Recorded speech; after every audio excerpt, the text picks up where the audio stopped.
আজই পদত্যাগ করতে পারেন রাষ্ট্রপতি মোহাম্মদ শাহাবুদ্দিন। পদ খালি হলে 90 দিনে নির্বাচন। থাইল্যান্ড সফর সংক্ষিপ্ত করে দেশে ফিরছেন স্পিকার।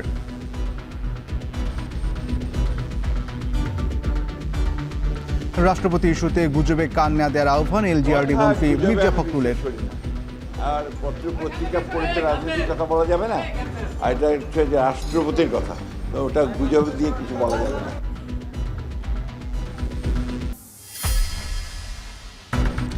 বাংলাদেশ সহ 60 দেশের উপর 10 থেকে 12.5% অতিরিক্ত শুল্ক আরোপের ঘোষণা যুক্তরাষ্ট্রের। জোরপূর্বক শ্রম বন্ধে ব্যর্থতার অভিযোগ।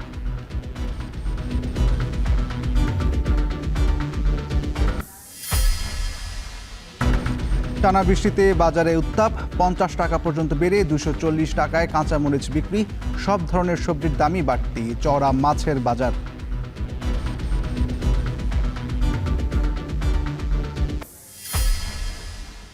গ্যাসের খুবই ভোগান্তি। আমি ভোর 5টা বাজে আসছি, সিরিয়াল আছে কিন্তু চাপ নাই, গ্যাস ঢোকে না।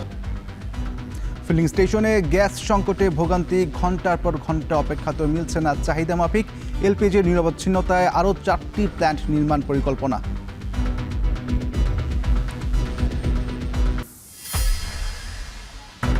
ভারতে ককরোচ জনতা পার্টির সঙ্গে নিরপেক্ষ স্থানে আলোচনায় বসতে রাজি সরকার। 26 দিন পর অনশন ভাঙলেন সোনাম ওয়াংচুক।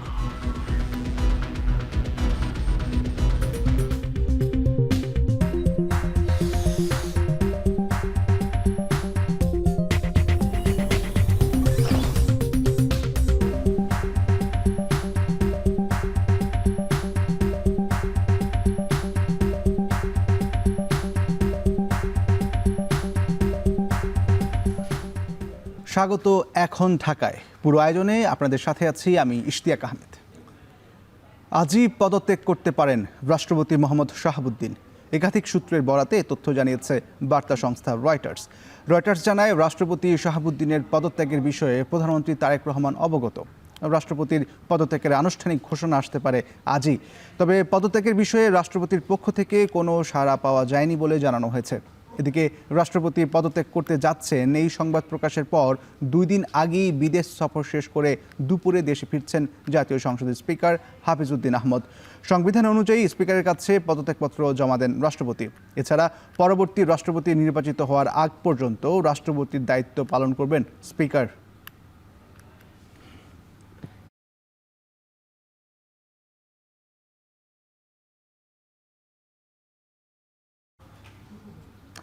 এ বিষয়ে বিস্তারিত জানাতে বঙ্গভবনের সামনে থেকে যুক্ত হচ্ছেন সহকর্মী সাজিদ আরাফাত। এছাড়া হজরত শাহজালাল আন্তর্জাতিক বিমানবন্দর থেকে যুক্ত হচ্ছেন সহকর্মী হাসিবিল্লাহ। প্রথমে যাচ্ছি সাজিদের কাছে। সাজিদ, রাষ্ট্রপতি কখন নাগাদ পদত্যাগ করতে পারেন কিছু জানতে পেরেছেন কিনা আমাদেরকে জানাবেন।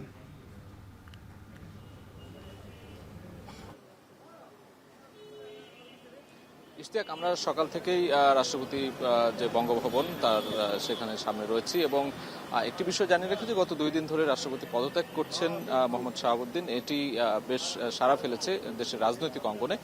আজকে আমরা সকাল থেকে রয়েছে, এখন পর্যন্ত কোনো ধরনের কার্যক্রম বা কর্মসূচি কিন্তু আমরা দেখতে পাইনি। তবে সংবিধানের 50-3 অনুচ্ছেদ অনুযায়ী বর্তমান যিনি রাষ্ট্রপতি আছেন, 22তম রাষ্ট্রপতি, তিনি পদত্যাগপত্র, তার যে স্বাক্ষরিত পদত্যাগপত্র সেটি জমা দিতে পারবেন জাতীয় সংসদের স্পিকারের হাতে। এবং এই প্রেক্ষাপটে জাতীয় সংসদের স্পিকার মেজর অবসরপ্রাপ্ত হাফিজউদ্দিন আহমেদ কিন্তু দেশের বাইরে ছিলেন, থাইল্যান্ড থেকে তিনি আসছেন। আর কিছুক্ষণ পরেই তাকে বহনকারী যে ফ্লাইট সেটি হযরত শাহজালাল আন্তর্জাতিক বিমানবন্দরে অবতরণ করার কথা রয়েছে এবং তার পরবর্তীতে হয়তো আনুষ্ঠানিক যে কার্যক্রম রয়েছে সেই কার্যক্রমগুলো শুরু হতে পারে বলে সমূহ সম্ভাবনা রয়েছে। এটি একটি বিষয় গেল। এবং এখানকার যে সবশেষ পরিস্থিতি যদি জানাতে চাই, সকাল থেকে কোনো ধরনের কার্যক্রম আমরা দেখিনি, কোনো নিরাপত্তা ব্যবস্থাও জোরদার করা হয়নি। স্বাভাবিক সময় যেমনটি থাকে, যে অবস্থায় থাকে সেই অবস্থায় রয়েছে। কোনো ধরনের আনাগোনা আমরা দেখিনি কোনো রাজনৈতিক অঙ্গনের কারো বা অন্যান্য যে নিরাপত্তা বাহিনী কারো কিন্তু আনাগোনা তেমন নেই। এবং একটি বিষয়, আরো একটি বিষয় কিন্তু এখানে হয়েছে যে সংবিধান অনুযায়ী যে অস্থায়ী রাষ্ট্রপতি হতে পারেন, হবেন, তিনি হচ্ছেন স্পিকার, জাতীয় সংসদের স্পিকার। এই রাষ্ট্রপতি যদি পদত্যাগপত্র দেন তাহলে অস্থায়ী রাষ্ট্রপতি হিসেবে তিনি দায়িত্ব পালন করবেন এবং তার পরবর্তীতে সংবিধানের 123 অনুচ্ছেদ অনুযায়ী বলা হচ্ছে যে 90 দিনের মধ্যে পরবর্তী রাষ্ট্রপতি নির্বাচন করতে হবে, যেটি সংসদ সদস্যদের প্রত্যক্ষ ভোটে নির্বাচন করা হবে এবং সেটি কে হবেন পরবর্তী রাষ্ট্রপতি, এটি নিয়েও কিন্তু এক ধরনের গুঞ্জন এবং আলোচনা রয়েছে রাজনৈতিক অঙ্গনে। বিশেষ করে আজকে এই বিষয়টি নিয়ে মির্জা ফখরুল ইসলাম আলমগীরকে কিন্তু গণমাধ্যম কর্মীরা প্রশ্ন করেছিলেন যে পরবর্তীতে রাষ্ট্রপতি হিসেবে কার কার নাম শোনা যাচ্ছে বা তার নিজের নামও কিন্তু অনেকেই বলছেন, তবে সেটি গুজব হিসেবে তিনি উড়িয়ে দিয়েছেন, বলছেন যে গুজবে বিশ্বাস তিনি করেন না এবং পরবর্তীতে রাষ্ট্রপতি কে হবেন সেটি হয়তো বিএনপির উচ্চ পর্যায়ের যে বৈঠক কিংবা তাদের যে সিদ্ধান্ত সেই অনুযায়ী হতে পারেন এবং সেখানে বেশ কয়েকটি নাম এরই মধ্যে শোনা যাচ্ছে যে খন্দকার মোশাররফ হোসেন রয়েছেন, এছাড়া অন্যান্য যে নেতৃবৃন্দ রয়েছেন তাদের নামও শোনা যাচ্ছে। তবে আজকে তার আগে মূল যে আজকে ইস্যু সেটি হলো যে রাষ্ট্রপতির বর্তমান যিনি 22তম রাষ্ট্রপতি আছেন তার পদত্যাগের যে নিশ্চিত করার বিষয়টি, সেটি হয়তো জাতীয় সংসদের স্পিকার তিনি যখন আসবেন তার পরবর্তীতে সেই বিষয়টি সমাধান বা সম্ভাবনার যে বলা হচ্ছে যে আশঙ্কার কথা বা যে ধরনের গুঞ্জন উঠেছে সেই বিষয়গুলো পরিষ্কার হয়ে যাবে, যে ধোঁয়াশা। এই ছিল আসলে আমার কাছে থাকা সবশেষ খবর বঙ্গভবনের সামনে থেকে। যাব হাসিবের কাছে। হাসিব, স্পিকার ঠিক কখন নাগাদ দেশে ফিরবেন আর স্পিকারকে আমন্ত্রণ জানাতে সরকারের পক্ষ থেকে কোনো আয়োজন দেখতে পাচ্ছেন কিনা?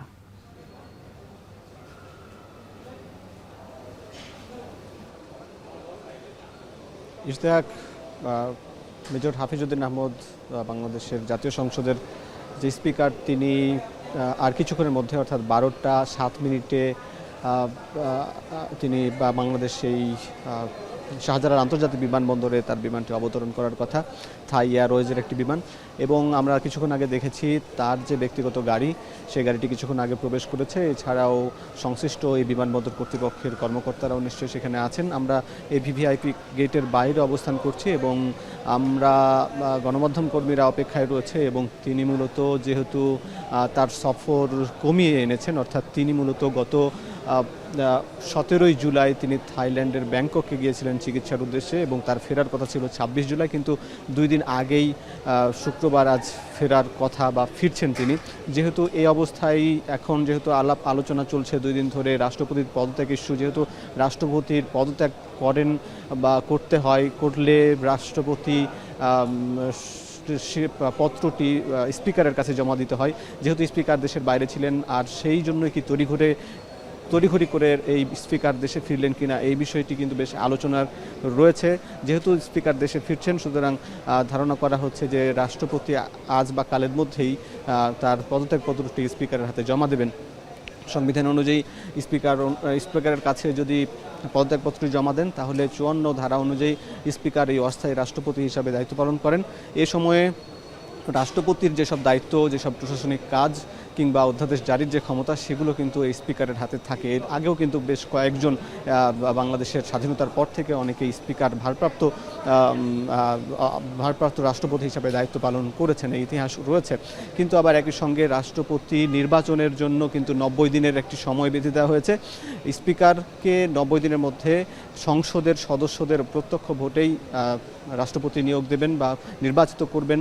যেহেতু এই যে শাহাবুদ্দিন গত 23 সালের 24 এপ্রিল বিনা প্রতিদ্বন্দ্বিতায় নির্বাচিত হয়েছিলেন, এই রাষ্ট্রপতি কিন্তু 3টি সরকারের শপথ পড়িয়েছেন। 24-এর আওয়ামী লীগ, এরপরে অন্তর্বর্তী সরকার, আবার বিএনপি সরকার, সব কিছু মিলিয়ে আবার এই যে নতুন রাষ্ট্রপতিকে কীভাবে নিয়োগ দেবেন বিএনপি সংসদ বা সংখ্যাগরিষ্ঠতার মধ্য দিয়েই কিন্তু এই রাষ্ট্রপতি নিয়োগ হবে। তবে সব কিছু মিলিয়ে এখন পর্যন্ত এই ছিল সবশেষ খবর। ইশতিয়াক, রাষ্ট্রপতির পদত্যাগ এবং জাতীয় সংসদের স্পিকারের দেশে ফেরা নিয়ে বিস্তারিত জানাচ্ছিলেন সাজিদ এবং হাসিব। এদিকে রাষ্ট্রপতি ইস্যুতে গুজবে কান না দেওয়ার আহ্বান জানিয়েছেন বিএনপি মহাসচিব ও এলজিআরডি মন্ত্রী মির্জা ফখরুল ইসলাম আলমগীর। সকালে রাজধানীর হোটেল ইন্টারকন্টিনেন্টালে বেঙ্গল ডেল্টা কনফারেন্সে বক্তব্য শেষে সাংবাদিকদের প্রশ্নের জবাবে এই আহ্বান জানান তিনি। এর আগে সম্মেলনে প্রধান অতিথির বক্তব্যে মির্জা ফখরুল বলেন, অর্থনৈতিক ও রাজনৈতিক চ্যালেঞ্জ মোকাবেলায় কাজ করছে সরকার। এ সময় সবগুলো নির্বাচনী প্রতিশ্রুতি বাস্তবায়ন করা হবে বলেও মন্তব্য করেন তিনি।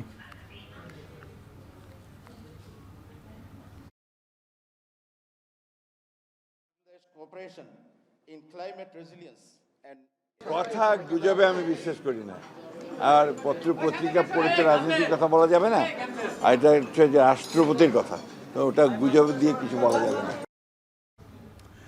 রাজধানীর ডিপ্লোমা ইঞ্জিনিয়ার্স ইনস্টিটিউটে চলছে জামায়াতে ইসলামীর রোকন সম্মেলন, যেখানে প্রধান অতিথি হিসেবে বক্তব্য রাখছেন জামায়াতের আমির ও বিরোধী দলীয় নেতা ডক্টর শফিকুর রহমান। আমরা সরাসরি চলে যাচ্ছি সেখানে। কিভাবে হবে? ঘাটে ঘাটে ঘুষ, ঘাটে ঘাটে দুর্নীতি, কে আসবে এখানে বিনিয়োগ করতে? কালকে দেখলাম একজন হুইপ বলেছেন বাংলাদেশ থেকে, যে কোনো দেশ থেকে যে কেউ আসুক, বাংলাদেশের চাঁদাবাজি বন্ধ করা সম্ভব নয়। মানে এটার মাধ্যমে চাঁদাবাজিকে এখন জাতীয়করণ করা হলো কিনা আল্লাহই জানে। চাঁদাবাজি তো ওনারাই করে, তো ওনাদের সদিচ্ছা থাকলে তো ওনারা বন্ধ করতে পারবেন, সদিচ্ছা না থাকলে বন্ধ হবে কেমনে? কথা তো ঠিকই।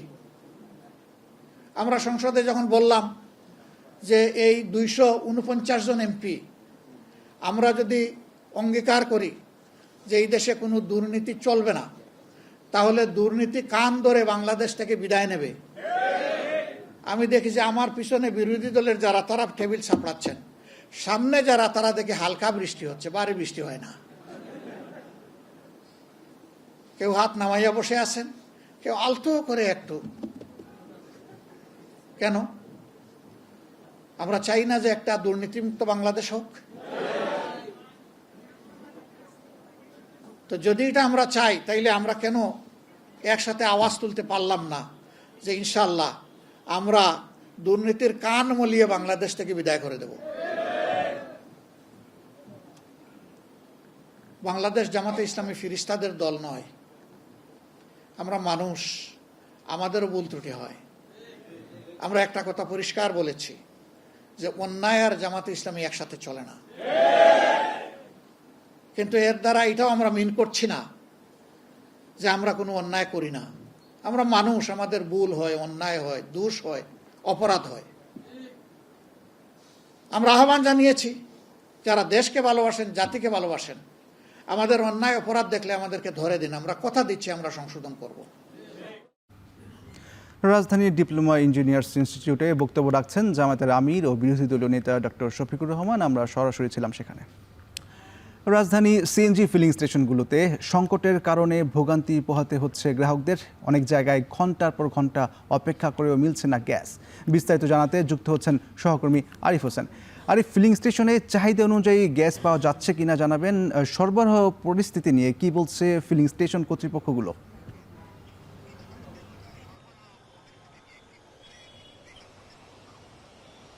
ইশতিয়াক, আমরা সকাল থেকে রাজধানীর বিভিন্ন ধরনের সিএনজির যেই স্টেশনগুলো ছিল সেগুলোতে ঘুরে দেখেছি। অধিকাংশ জায়গায় আমরা বন্ধ পেয়েছি, কিছু কিছু জায়গায় যেগুলো খোলা পেয়েছি সেগুলো দীর্ঘ লাইন।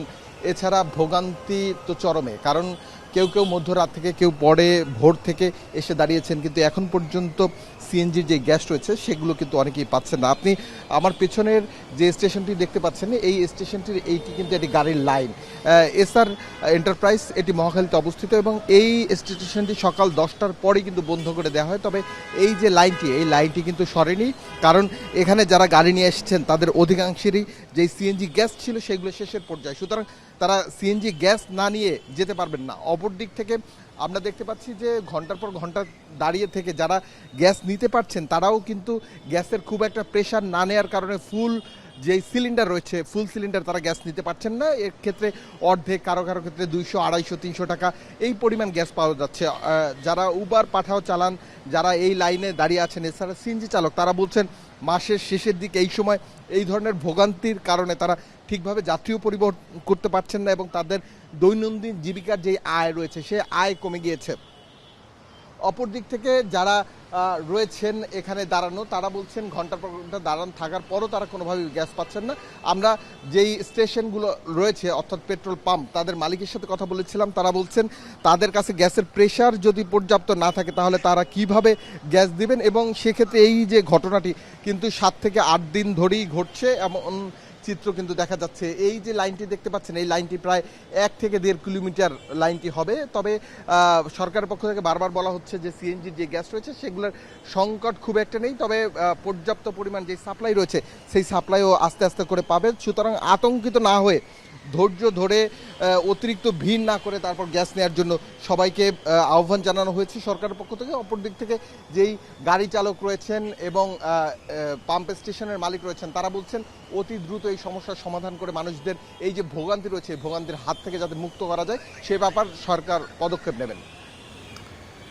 রাজধানীর ফিলিং স্টেশনগুলোতে চলছে গ্যাস সংকট। এই বিষয়ে ফিলিং স্টেশন থেকে বিস্তারিত জানাচ্ছিলেন সহকর্মী আরিফ। ঢাকার বাইরেও চট্টগ্রাম ও ময়মনসিংহের বিভিন্ন সিএনজি ফিলিং স্টেশনও চলছে গ্যাসের তীব্র সংকট। আরও জানাতে যুক্ত হচ্ছেন চট্টগ্রাম থেকে কাজী মাহফুজ এবং ময়মনসিংহ থেকে হারুনুর রশিদ। শুরুতে যাচ্ছি চট্টগ্রামে। মাহফুজ, কি অবস্থা দেখছেন ফিলিং স্টেশনগুলোতে? যানবাহনের সারি বা দীর্ঘ লাইন দেখতে পাচ্ছেন কিনা জানাবেন।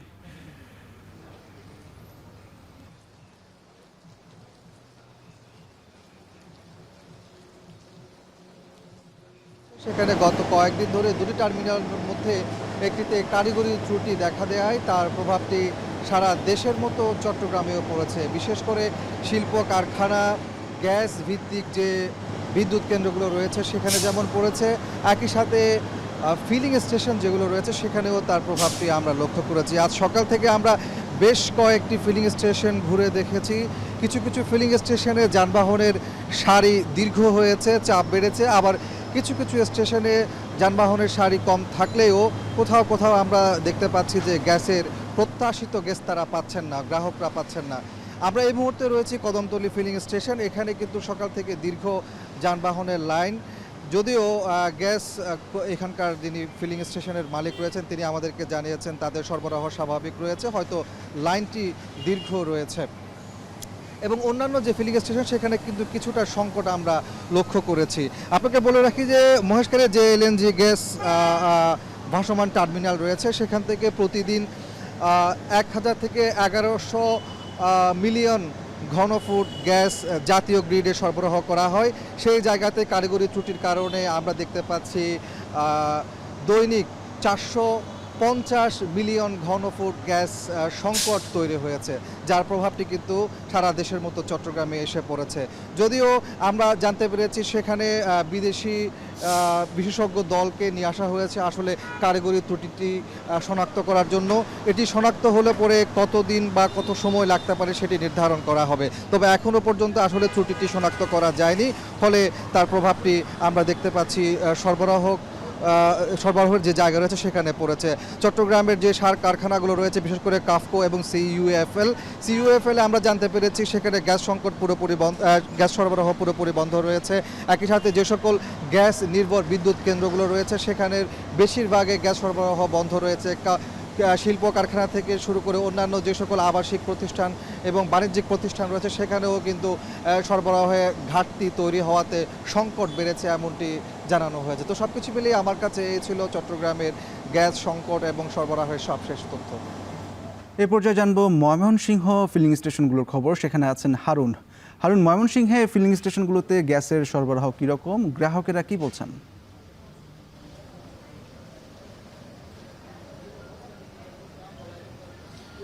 ময়মনসিংহ অঞ্চলের যে ফিলিং স্টেশনগুলো রয়েছে সিএনজি ফিলিং স্টেশন, সেগুলোতে কিন্তু গত রাত থেকে এখানে কোনো ধরনের গ্যাস পাওয়া যাচ্ছে না।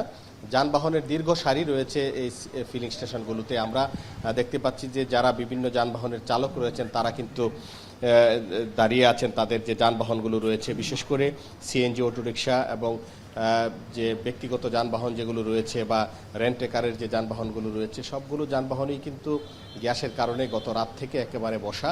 এবং সিএনজি ফিলিং স্টেশনগুলোতে দীর্ঘ সারি, বিশেষ করে চরম বেকায়দায় পড়েছেন যারা সিএনজি চালক রয়েছেন, যারা এই সিএনজির উপরেই নির্ভরশীল, তাদের পরিবারের জীবন জীবিকা এবং তাদের জীবিকার সংকট তৈরি হয়েছে এই সিএনজি গ্যাস না পাওয়ার কারণে। আমরা বেশ কয়েকজন সিএনজি চালকের সাথে কথা বলেছি, তারা যেটি বলেছেন যে তাদের এই দিনের ইনকাম দিয়ে কিন্তু তাদের সংসারের বাজার হয়, তাদের সংসার চলে, কিন্তু এই সংকটের কারণে তারা কিন্তু তাদের যে সিএনজি চালাতে পারছেন না গ্যাসের কারণে, যার কারণে তারা বাসা বাড়ির জন্য যে প্রয়োজনীয় হাট বাজার করার দরকার সেগুলো কিন্তু তারা করতে পারছেন না, যার কারণে পরিবার নিয়ে তারা একটা সংকটের মধ্যে রয়েছে।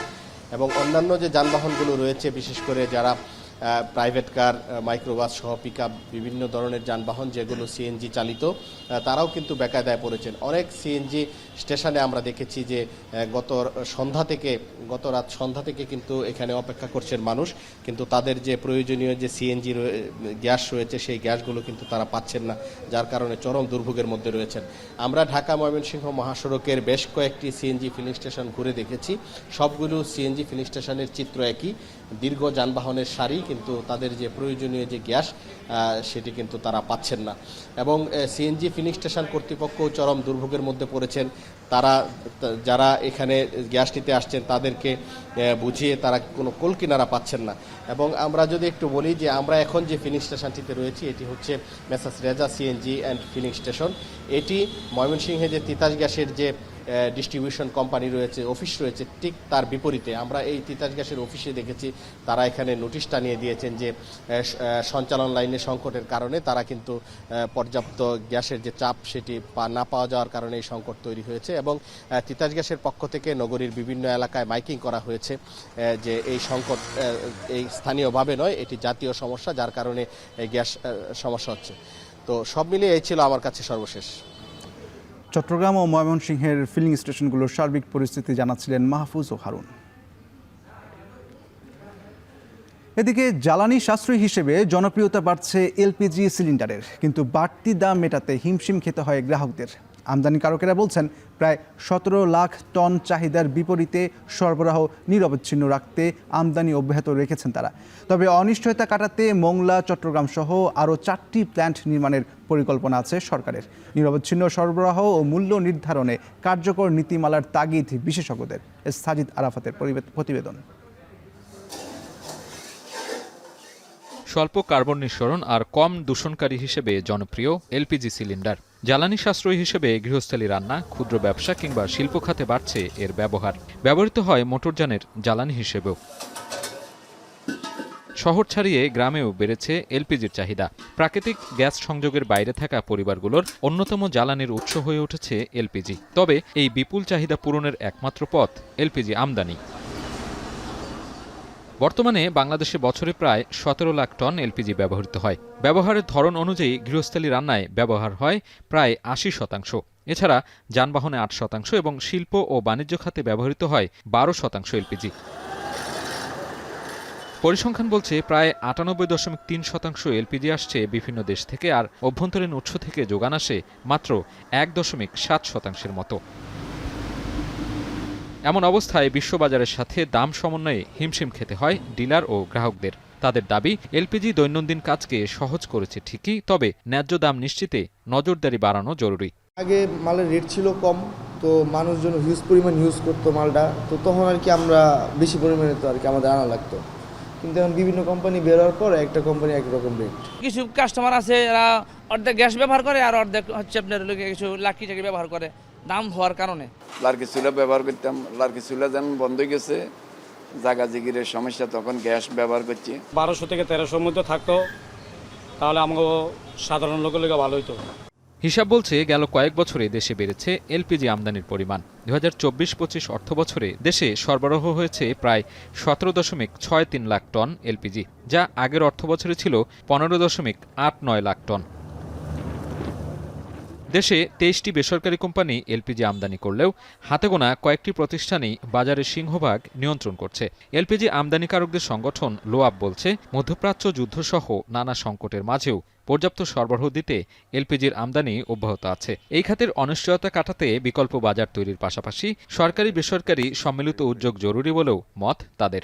আমরা যারা লাইসেন্সি ইম্পোর্ট করি, আমদানি করি, বাজারজাতকরণ করি, আমরা এই দামে কিন্তু এর চেয়ে কম দামে বাজারে সরবরাহ রেখেছি। এখন আমরা এটা ডিলার ডিস্ট্রিবিউটর পয়েন্ট পর্যন্ত পৌঁছে দিই, এরপর এটা রিটেলার পয়েন্টে যায় এবং রিটেলারের এখানে প্রতিনিয়ত খরচ বাড়ছে। গ্রামের পর্যায়ে যারা নিম্ন আয়ের মানুষ তাদের কাছে পৌঁছানোর ব্যবস্থা নেবেন। এটা একটা মহতী উদ্যোগ।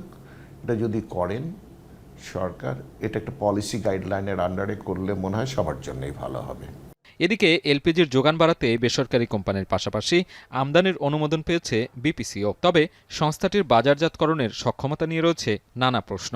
বিপিসি বলছে, প্রাথমিক পর্যায়ে মোংলা, টাঙ্গাইলের এলেঙ্গা ও চট্টগ্রামে প্লান্ট নির্মাণের পরিকল্পনা হাতে নেওয়া হয়েছে, যা ভবিষ্যতে চাহিদা পূরণে ইতিবাচক ভূমিকা রাখবে। আমাদের যে প্ল্যান্ট আপাতত আছে সেখানে যে স্টোরেজ ক্যাপাসিটি, আমার 300 মেট্রিক টনের স্টোরেজ ক্যাপাসিটি, ওটাকে আমরা আরও 2টা ট্যাঙ্ক, যেটা হবে হলো 1050 করে, দুভাবে এলপিজি এনে মার্কেটিংয়ের চিন্তাভাবনা এখনো পর্যন্ত। বেসরকারি অপারেটরস যারা আছেন ওনারাও আমাদের কাছ থেকে র ম্যাটেরিয়ালটা নিতে পারেন, এলপিজিটা নিতে পারেন। এরপরে বাকিটা আমরা নিজেরাও বোটলিং করে মার্কেটিংয়ে ঢুকবো। এলপিজির চাহিদা পূরণে নিরবচ্ছিন্ন সরবরাহ ও মূল্য নির্ধারণে বিইআরসি সহ সংশ্লিষ্ট সবাইকে দায়িত্বশীল হবার পরামর্শ জ্বালানি বিশেষজ্ঞদের। বাজার নিয়ন্ত্রণ রাষ্ট্র করবে এবং তার নির্ধারিত প্রাইসে মূল্যহারে বাজারে কেনাবেচা হবে। সেই নির্ধারিত মূল্যহার স্বচ্ছ এবং ন্যায্য ও যৌক্তিক হতে হবে। সেই ন্যায্য স্বচ্ছ যৌক্তিক করার জায়গাটাই বিপত্তি ঘটে গেছে। প্রাকৃতিক গ্যাসের বিকল্প হিসেবে এলপিজিকে নিশ্চিত করতে সরকারি বেসরকারি খাতের অংশগ্রহণের সাথে কার্যকর নীতিমালা প্রণয়নের তাগিদ সংশ্লিষ্টদের। সাজিদ আরাফাত, এখন ঢাকা। বিশ্বের ৬০ দেশের পণ্যের উপর ১০ থেকে ১২.৫% শুল্ক আরোপ করেছে যুক্তরাষ্ট্র। জোরপূর্বক শ্রমের মাধ্যমে উৎপাদনের অভিযোগে বাংলাদেশ সহ ১৭ দেশের উপর 10% শুল্ক কার্যকর করা হয়েছে। এছাড়া আমদানি নিষিদ্ধকরণ নীতিমালা মানতে ব্যর্থ হওয়ায় রাশিয়া, চীন সহ বাকি ৪১ দেশকে ১২.৫% শুল্ক গুনতে হবে। বিস্তারিত জানাচ্ছেন সুলতানা দিনা। চলতি বছরের শুরুতে প্রধান বাণিজ্য অংশীদারদের বিরুদ্ধে জোর করে শ্রম প্রয়োগের বিষয়ে ধারা ৩০১-এর অধীনে একটি তদন্ত শুরু করে যুক্তরাষ্ট্র। ২ দফা শুনানিতে প্রায় ২,১০০ অংশগ্রহণকারী ও সাক্ষীর মতামত নেওয়া হয়। এ বিষয়ে প্রায় ৪৫ দেশের সঙ্গে বৈঠকে বসে মার্কিন বাণিজ্য প্রতিনিধির কার্যালয়। কিছু দেশের লিখিত মন্তব্যও নেওয়া হয়। গেল জুনের প্রথম সপ্তাহে বাংলাদেশ সহ ৬০ দেশের ওপর অতিরিক্ত ১০ থেকে ১২.৫% শুল্ক আরোপের প্রস্তাব দেয় ইউএসটিআর।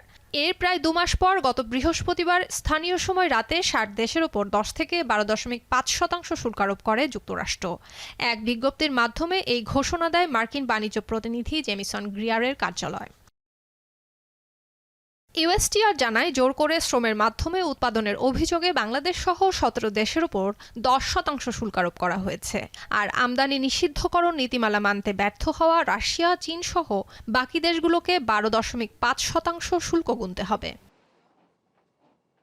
এদিকে হকি স্টিক ও ওয়াইন সহ কানাডার নির্দিষ্ট কিছু পণ্যে 50% শুল্ক আরোপ করা হয়েছে।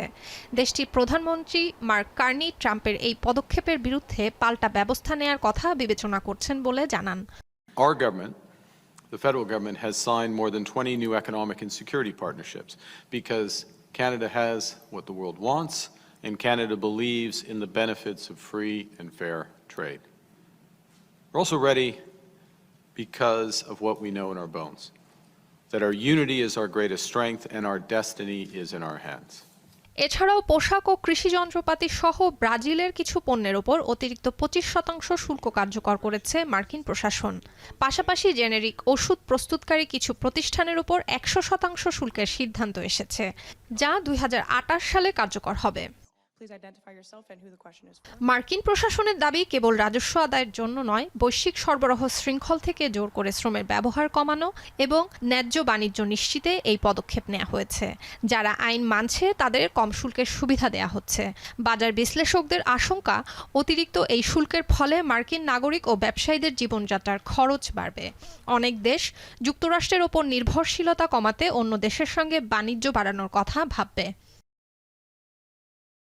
তবে যেসব পণ্য যুক্তরাষ্ট্রে উৎপাদন করা সম্ভব নয়, এরকম কিছু পণ্যকে শুল্কমুক্ত তালিকায় রাখা হয়েছে, যার মধ্যে রয়েছে আয়রন, কিছু চিনিজাত পণ্য, প্রাণীজ ও বীজজাতীয় পণ্য এবং নির্দিষ্ট কিছু রাসায়নিক দ্রব্য। সুলতানা দিনা, এখন বিশ্ব। সারা দেশে বৃষ্টি ও বন্যার প্রভাব পড়েছে রাজধানীর বাজারেও। 200 টাকা ছাড়িয়েছে কাঁচা মরিচের দাম। প্রায় সব ধরনের সবজির দাম বেড়েছে 15 থেকে 20 টাকা। মাছ ও মুরগির দামও ঊর্ধ্বগামী। ব্যবসায়ীরা বলছেন, বৈরী আবহাওয়ার কারণে বেড়েছে নিত্য প্রয়োজনীয় পণ্যের দাম। রাজধানীর বাজার ঘুরে জানাচ্ছেন রাজু আহমেদ। রাজধানীর সবজি বাজারে ঢুকতেই চোখে লাগে কাঁচামরিচের ঝাঁজ। খুচরা বাজারে প্রতি কেজি কাঁচামরিচ বিক্রি হচ্ছে 220 থেকে 240 টাকায়, যা গত সপ্তাহেই ক্রেতারা কিনেছেন 100 টাকার আশেপাশে। বেড়েছে আদা, পেঁয়াজ ও রসুনের দামও। সপ্তাহের ব্যবধানে পটলের দাম 50 থেকে ছাড়িয়েছে 60 থেকে 70 টাকা। করলা 50 থেকে বেড়ে এখন 80 টাকা। ঢেঁড়স বিক্রি হচ্ছে 60 টাকায়, আর চিচিঙ্গার দাম বেড়ে হয়েছে 60 টাকা। তবে আলু 30 টাকা, কচুমুখী 60 টাকা এবং টমেটো 115 থেকে 120 টাকায় অপরিবর্তিত রয়েছে। প্রতিটা সবজিতে মোটামুটি 10 টাকা, 15 টাকা, কোনো কোনো ক্ষেত্রে 20 টাকাও দাম বেড়েছে। গত সপ্তাহে মরিচের দাম কম ছিল, এই সপ্তাহে 200-র উপরে, 220, 240, ওই যে একটা চাইলে 240। মেইনলি হচ্ছে উপরা লেভেল থেকে যদি দাম বাড়ে ওনাদের তো কিছু করার থাকে না। গাড়ি ভাড়া দামগুলো বাড়ে বৃষ্টিপাত হলের দিন, বর্ষার দিন, এর জন্য সবজির আবাদ একটু কম, এর জন্য মূলত দামটা বাড়ে। মরিচের জমিতে পানি হলে মরিচ, তারপরে রোদ উঠলে মরিচ নষ্ট হয়ে গাছ মরে যায়, এই কারণে আপনার দাম বেশি, সব তরকারির দাম বেশি। মাছের বাজারও স্বস্তি নেই। বিভিন্ন প্রজাতির মাছের দাম বেড়েছে 50 থেকে 100 টাকা পর্যন্ত। বিক্রেতাদের দাবি, টানা বৃষ্টির কারণে নদীতে মাছ ধরা কমে যাওয়ায় সরবরাহ কমেছে, তাই দামও বেড়েছে। সব মাছের দামই বাড়তি, চিংড়ি মাছ থেকে শুরু করে বোয়াল মাছ যেটাই নেবেন কেজিতে আমি দেখছি 50 থেকে 100 টাকা পর্যন্ত বেশি আছে। সব মাছের দাম বাড়তি কারণ হলো যে বৃষ্টির কারণে মাছের দাম বেশি, মাছের সরবরাহ কম থাকার কারণে সব মাছের দামে কেজিতে 100 টাকা 150 টাকা, নদীর মাছের দামটা সবচেয়ে বেশি। মুদিপণ্যের দাম অপরিবর্তিত থাকলেও কিছু কিছু মশলার দাম বেড়েছে। তবে ঊর্ধ্বমুখী মুরগির বাজার। বিক্রেতারা বলছেন সরবরাহ কমে যাওয়ায় বেড়েছে দাম, তবে লেয়ার ও সোনালী মুরগির দাম 350 টাকায় স্থিতিশীল রয়েছে। অপরিবর্তিত আছে ছাগল ও গরুর মাংসের দাম। প্রায় 20-30 টাকা মতো বেশি আছে পার কেজিতে। আর দেশি মুরগি আপনার 630 টাকা নিল, বেশি আছে। আজকে ব্রয়লারের দাম প্রায় 60 টাকা করে কেজি হারে বাড়েছে। এখন ব্রয়লারের দাম অনেক চড়া, 190 টাকা করে বিক্রি করতে হয়। ক্রেতাদের অভিযোগ, বৃষ্টি কিংবা বন্যার অজুহাতে প্রায় সব ধরনের নিত্যপণ্যের দাম বাড়ানো হচ্ছে। নজরদারির অভাবকে কাজে লাগিয়ে আবারও সিন্ডিকেট সক্রিয় হয়ে উঠছে বলেও দাবি অনেকের। বাজার পরিস্থিতি মনিটরিংয়ের আহ্বান ক্রেতাদের। রাজু আহমেদ, এখন, ঢাকা। বৈরী আবহাওয়ার প্রভাব পড়েছে রাজধানীর কাঁচা বাজারে। 200 টাকা ছাড়িয়েছে কাঁচামরিচের দাম। অন্যান্য সব সবজির দাম বেড়েছে 5 থেকে 15 টাকা পর্যন্ত। সাপ্তাহিক বাজার পরিস্থিতি জানাতে মোহাম্মদপুর টাউন হল থেকে যুক্ত হচ্ছেন রাজু আহমেদ। রাজু, সাপ্তাহিক ছুটির দিনে কোন সবজি কত দামে বিক্রি হচ্ছে বিস্তারিত জানাবেন আমাদের।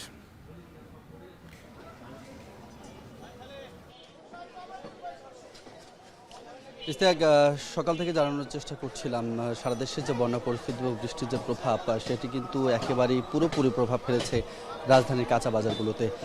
একই সঙ্গে যদি জানিয়ে রাখি যে বিশেষ করে কাঁচা মরিচের ঝাঁজ কিন্তু অনেকটাই বেশি বাজারে। ক্রেতারা যেমনটি বলছেন যে গত সপ্তাহে সে 100 টাকা বা তার আশেপাশে কিনলেও আজকে কিন্তু 120 থেকে 40, কোনো জায়গায় সেটি আরও বেশি। যেমন এই মুহূর্তে টাউন হলে রয়েছি, টাউন হলে কাঁচা মরিচ প্রকারভেদে 140 থেকে 300 টাকা পর্যন্ত বিক্রি হচ্ছে। সেই সাথে অন্যান্য যে সবজিগুলো রয়েছে, পটল, ঢেঁড়স সহ আরও যে পণ্যগুলো রয়েছে, সেগুলোতে কিন্তু প্রত্যেকটিতে 10 থেকে 15 টাকা পর্যন্ত বেড়েছে বলে কিন্তু ক্রেতাদের অভিযোগ আছে।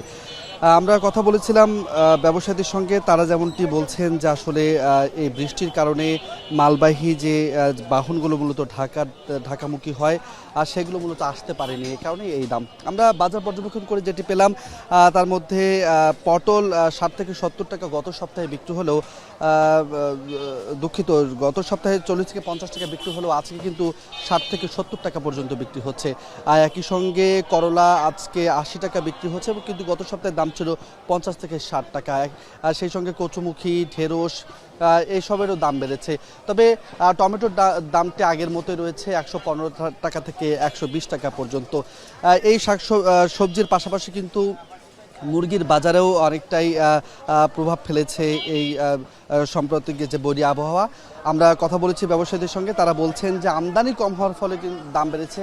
আর সোনালী মুরগি আজকে বিক্রি হচ্ছে 350 টাকা, একই সঙ্গে লেয়ার মুরগিও 350 টাকা। তবে পোলট্রি মুরগি ব্রয়লার হিসেবে যেটি আমরা বাজার থেকে কিনে থাকি, সেই মুরগিটি কিন্তু বিক্রি হচ্ছে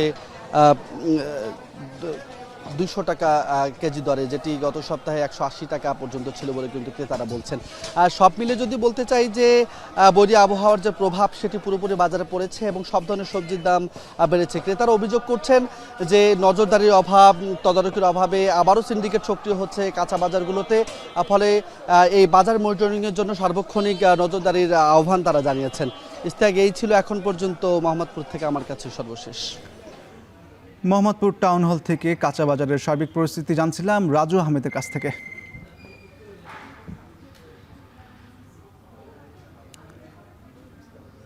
কাঁচা বাজারের সবজির দাম খুব বৃদ্ধি পেয়েছে। আজকে সাপ্তাহিক ছুটির দিন এর পাশাপাশি বৈরী আবহাওয়া ও টানা বৃষ্টিতে কাঁচা বাজার, মাছ সবকিছুর দামই বৃদ্ধি পেয়েছে।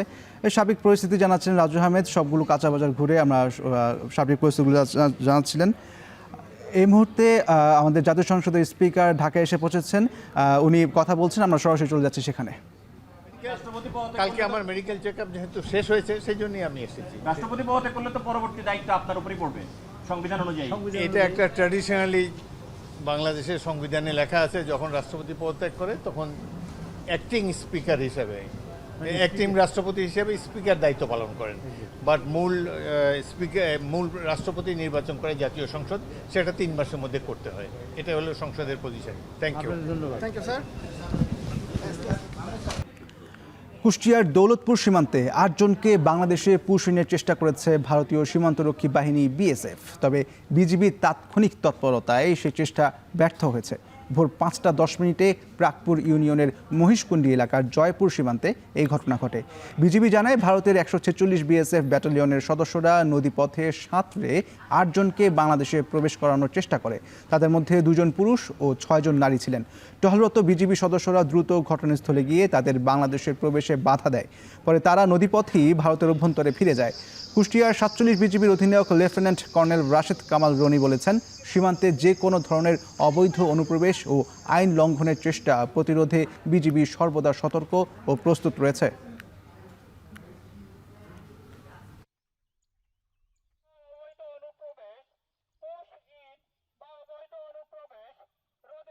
জানাবো দেশের বাইরের খবর। নিট বিতর্ক, শিক্ষামন্ত্রীর পদত্যাগ সহ ভারতে চলমান বিক্ষোভ নিরসনে অবশেষে ককরোচ পার্টি বা সিজিপির সঙ্গে নিরপেক্ষ স্থানে আলোচনায় বসতে রাজি কেন্দ্রীয় সরকার। ভারতীয় গণমাধ্যমগুলো জানিয়েছে, নয়াদিল্লির প্যাটেল হাউসের কনস্টিটিউশন ক্লাবে কেন্দ্রীয় মন্ত্রীদের সঙ্গে দেখা করবেন সিজিপির প্রতিনিধি দল। এদিকে বৃহস্পতিবার রাতে 26 দিনের অনশন ভাঙ্গেন জনপ্রিয় অ্যাক্টিভিস্ট সোনম ওয়াংচুক। বিস্তারিত জানাচ্ছেন পেনুকা সুলতানা। ককরোচ জনতা পার্টি চলমান আন্দোলনের জেরে ক্রমেই কোণঠাসা হয়ে পড়েছে কেন্দ্রীয় সরকার। পরিস্থিতি সামাল দিতে এবার কেন্দ্রীয় শিক্ষা সচিব বিনীত যোশীকে সরিয়ে দেওয়া হয়েছে। এই পদে আনা হয়েছে নরেশ গওয়ারকে। বিনীতকে পাঠানো হয়েছে পঞ্চায়েতি রাজ দফতরে। শুধু তাই নয়, বিক্ষোভকারীদের উদ্দেশ্য করে এক ভিডিও পোস্ট দেন প্রধানমন্ত্রী নরেন্দ্র মোদী। এ সময় তিনি বলেন, ফাস্ট ট্র্যাক আদালত গঠন করে নিট কাণ্ডের অপরাধীদের কঠোর শাস্তি দেওয়ার জন্য খসড়া বিল তৈরি করেছে তার সরকার।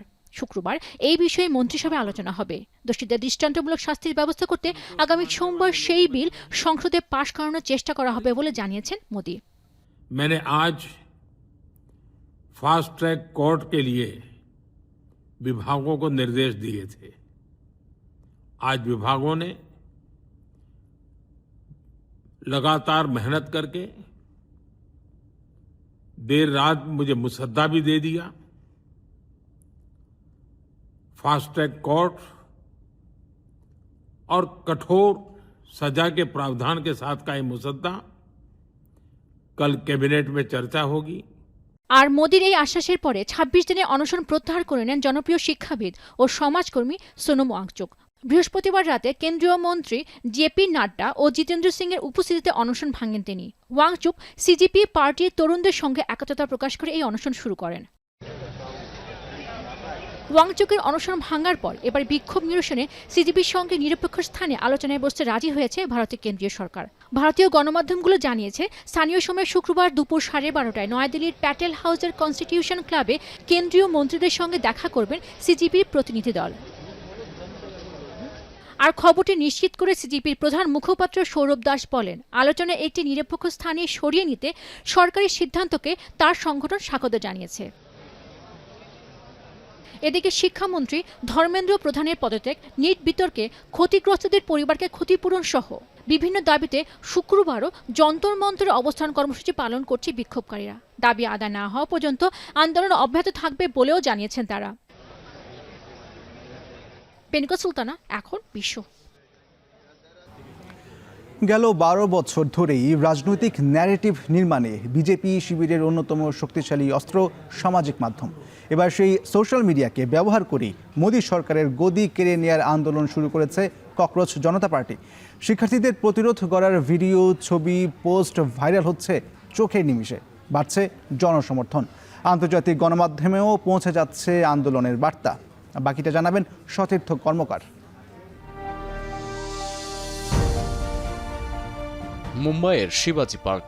প্রশ্নপত্র ফাঁস ও শিক্ষামন্ত্রীর পদত্যাগের দাবিতে দিল্লিতে শুরু হওয়া আন্দোলনের সঙ্গে সংহতি জানিয়ে প্রতিবাদ চলাকালীন পুলিশ প্রিজন ভ্যানের সামনে দাঁড়িয়ে গেলেন এক নারী। তাকে এভাবে অবিচল দাঁড়িয়ে থাকতে দেখে বাকিরাও এসে সেখানে জড়ো হতে শুরু করেন এবং স্লোগান দিতে থাকেন। শিক্ষার্থী না হয়েও ওই নারীর এই প্রতিবাদের ভিডিও ছড়িয়ে পড়ে সামাজিক মাধ্যমে। আবার পুলিশ ভ্যানের দরজা খুলে ভেতরে থাকা আটক আন্দোলনকারীদের মুক্ত করার ঘটনাও ঘটেছে। শিক্ষার্থী বা প্রতিবাদে সামিল সাধারণ জনতা কাজটি যেই করুক না কেন, এই সাহসিকতার প্রশংসায় ভাসছে সামাজিক মাধ্যম। অনেকেই বলছেন এই ভিডিও ইঙ্গিত করে কতটা সামর্থ্য নিয়ে রাজপথে নেমেছেন শিক্ষার্থীরা। ককরোচ জনতা পার্টির এই আন্দোলনকে রুখে দিতে পুলিশ আইনের অপব্যবহার করছে এমন অসংখ্য পোস্ট আছে সামাজিক মাধ্যমে। এবার এরও প্রমাণ মিলেছে সোশ্যাল মিডিয়ায়। ভিডিওতে দেখা যায় আটক হওয়া শিক্ষার্থীরা আবার বিক্ষোভে অংশ নিলে মাদক মামলা দিয়ে তাদের জীবন নষ্ট করে দেওয়ার হুমকি দিচ্ছেন মুম্বাই পুলিশের এক সদস্য। আটক ছাত্রদের একজন সেই ভিডিও ধারণ করে সামাজিক মাধ্যমে ছড়িয়ে দিলে শুরু হয় সমালোচনার ঝড়। পরে এই ঘটনার সুষ্ঠু তদন্তের আশ্বাস দিয়েছে মুম্বাই পুলিশ। আবার ছাত্র অবস্থায় নিজেই শিক্ষার্থীদের অধিকার রক্ষার আন্দোলনে সামিল হয়েছেন বর্তমান শিক্ষামন্ত্রী ধর্মেন্দ্র প্রধান। অথচ এবার তারই পদত্যাগের দাবিতে উত্তাল ভারত, এমন চাঞ্চল্যকর ইতিহাসও বের হচ্ছে সামাজিক মাধ্যমে। এমনকি ইন্টারনেট ব্যবহারকারীদের কটাক্ষে ইনস্টাগ্রাম ছাড়তে বাধ্য হয়েছেন শিক্ষামন্ত্রী ধর্মেন্দ্র প্রধানের কন্যা নৈমিষা। আবার আন্দোলনকারীদের জন্য ফুড ডেলিভারি সার্ভিসের মাধ্যমে খাবার পাঠাচ্ছেন যুক্তরাষ্ট্রে বসবাসরত ভারতীয়রা। এই ভিডিও ছড়িয়ে পড়েছে সামাজিক মাধ্যমে। খাবার ঠিক জায়গায় পৌঁছেছে কিনা সেটাও ভিডিও করে প্রবাসীদের আশ্বস্ত করছেন কর্মীরা।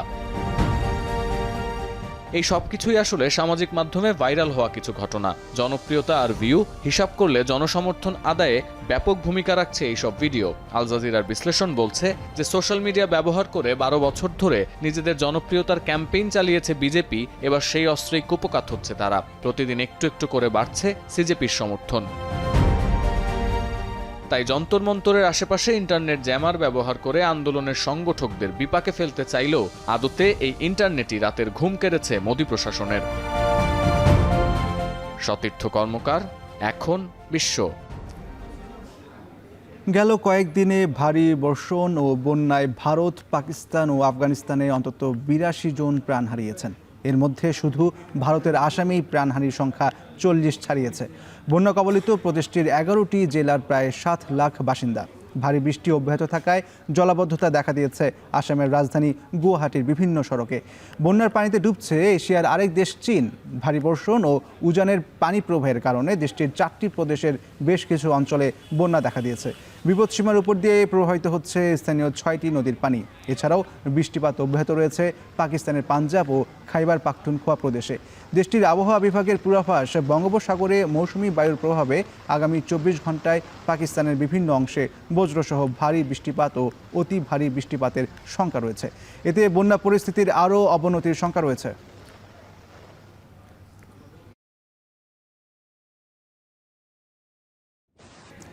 এই ছিল এখন ঢাকায়। এখন টেলিভিশন ওয়েবসাইটে দেখতে ভিজিট করুন www.ekhon.tv এবং ফেসবুকে দেখতে ভিজিট করুন facebook.com/tv.ekhon।